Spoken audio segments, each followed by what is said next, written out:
Somewhere along the way, drop bars became the mark of a real cyclist, and flat bars became the thing beginners eventually graduate away from.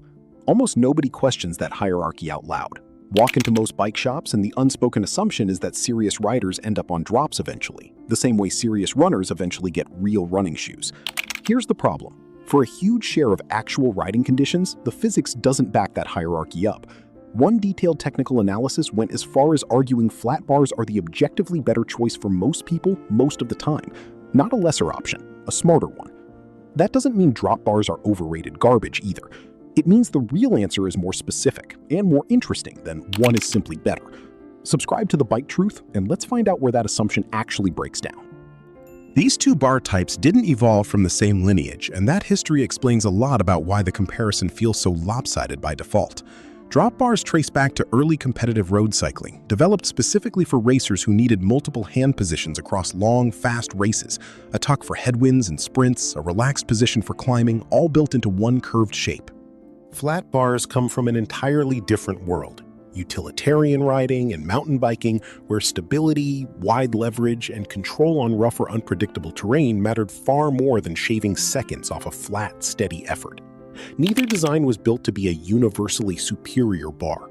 Each was built to solve a specific problem for a specific kind of riding, and the drop bars or the serious option hierarchy is really just competitive road racing's cultural prestige bleeding into a comparison where it doesn't automatically apply. It's worth noticing how much of cycling's gear culture inherited this same pattern. Road racing has always sat at the top of the sport's internal status ladder, and equipment associated with it, drop bars, clipless pedals, Lycra kits, absorbed that prestige, whether or not it was the objectively correct tool for how most people were actually going to use it. Let's be fair to drop bars first, because their advantage is genuine physics, not marketing. A rider's own body accounts for the overwhelming majority of a bicycle's aerodynamic drag, and once you're moving at a meaningful pace, aerodynamic drag becomes the dominant force you're fighting. By some estimates, as much as 90% of total resistance once you're cycling around 30 kilometers per hour. Drop bars let you tuck your elbows in, narrow your frontal profile, and lean forward into a genuinely smaller shape cutting through the air. And that shape difference measurably reduces the effort needed to hold a given speed. Here's the detail that rarely gets said out loud, though. That advantage scales with speed.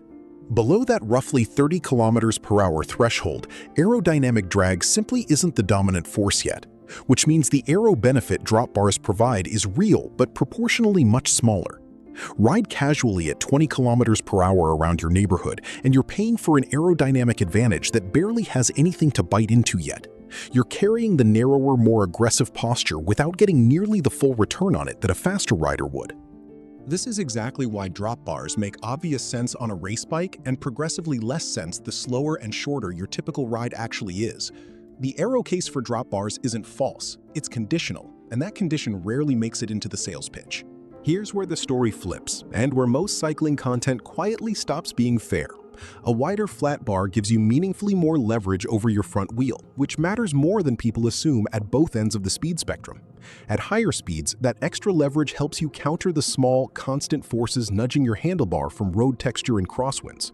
At low speeds, exactly the conditions of city riding, stop-and-go commuting, and technical terrain, that same width lets you make finer, more confident steering corrections. This isn't a beginner consolation prize. It's a genuine control advantage that a narrower drop bar simply can't match, and it's a big part of why mountain bikers, who need precise handling on unpredictable surfaces, never adopted drop bars in the first place despite decades of opportunity to do so. If a narrower, more aerodynamic bar were simply the superior design in every scenario, off-road racing at the highest level would have found a way to make it work by now. It hasn't, because the width genuinely earns its keep on technical terrain. Visibility matters here too, and it's rarely mentioned. Drop bars push your torso forward and your head down to stay aerodynamic, which is exactly what you want in a fast group ride, and exactly what you don't want navigating unpredictable city traffic, where seeing further ahead sooner is a genuine safety advantage flat bars provide almost for free. A rider scanning intersections from an upright flat bar position has more time to react than someone tucked low, and in mixed traffic, that extra half second of awareness matters more than a marginal watt saving ever could. Neither bar type gets to claim a clean ergonomic win, and this is the part that actually earns this video its title. Flat bars lock your hands into a single position, palms down, for the entire ride.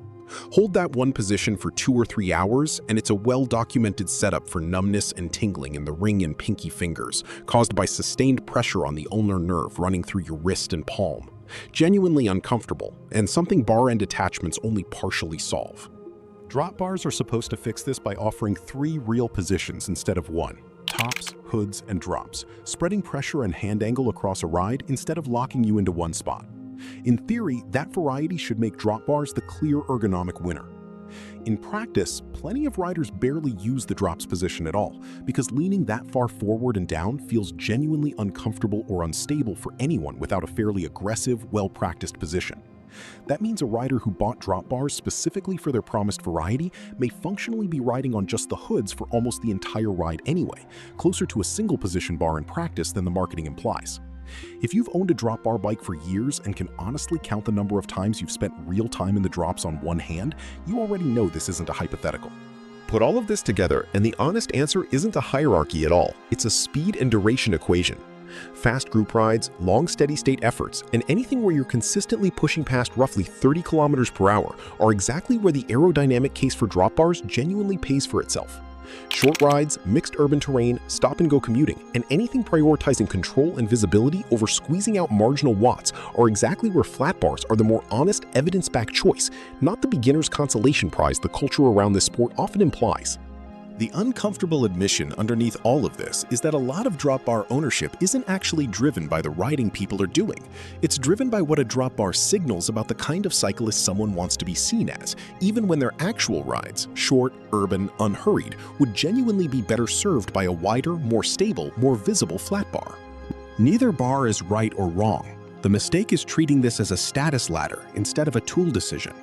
Look honestly at your actual rides, the speed you hold, the terrain you're on, how long you're out there, and the right bar for you was never really a mystery. It just required admitting that the serious cyclist bar isn't automatically the right one for how you actually ride. The fastest bike on paper is never actually the fastest bike for you if it's sitting unused in the garage because it never fit the riding you genuinely do.